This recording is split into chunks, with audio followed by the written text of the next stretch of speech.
कुछ दिनों से जारी ट्रक ड्राइवर, ट्रांसपोर्टर और कमर्शियल वाहन चालकों की हड़ताल मंगलवार शाम आखिरकार सरकार से बातचीत और सुलह के बाद समाप्त हो गई। लिहाजा मध्य प्रदेश ट्रक एसोसिएशन समेत अन्य संगठनों ने ट्रक ड्राइवरों से अपने काम पर वापस लौटने की अपील की है। दरअसल हड़ताल के कारण देश भर में पेट्रोल, डीजल समेत सब्जी एवं अन्य सामग्री की आपूर्ति प्रभावित हो रही थी। वहीं स्कूलों की भी छुट्टी करनी पड़ी। इसके अलावा तमाम जरूरी उत्पादों की आपूर्ति और परिवहन रोकने के कारण कई चीजों के भाव कई गुना तक बढ़ गए। इसके अलावा देश के कई मार्गों पर चक्का जाम और विरोध के चलते आवागमन में भी परेशानी हो रही थी। कई बसों के पहिए ड्राइवर की हड़ताल के कारण थम गए।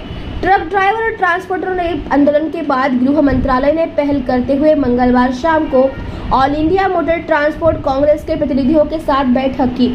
इसके बाद गृह मंत्रालय ने ट्रांसपोर्ट कांग्रेस के पदाधिकारियों को बैठक में आश्वस्त किया कि फिलहाल यह कानून लागू नहीं किया जा रहा है। जब भी कानून लागू होगा उसके पहले ट्रांसपोर्ट कांग्रेस के प्रतिनिधियों की चर्चा होगी।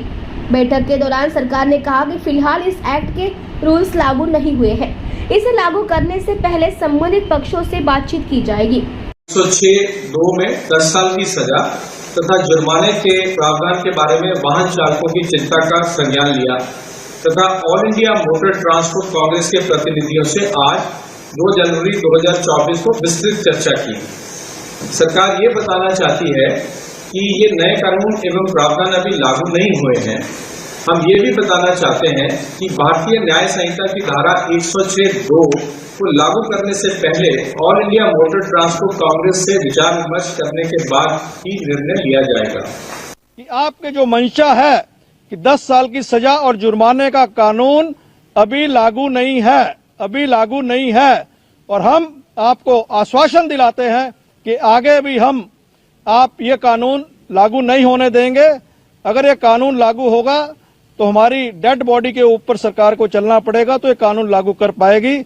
हम आपसे अपील करते हैं कि आपकी चिंता जो मंशा थी उसका हल निकल चुका है।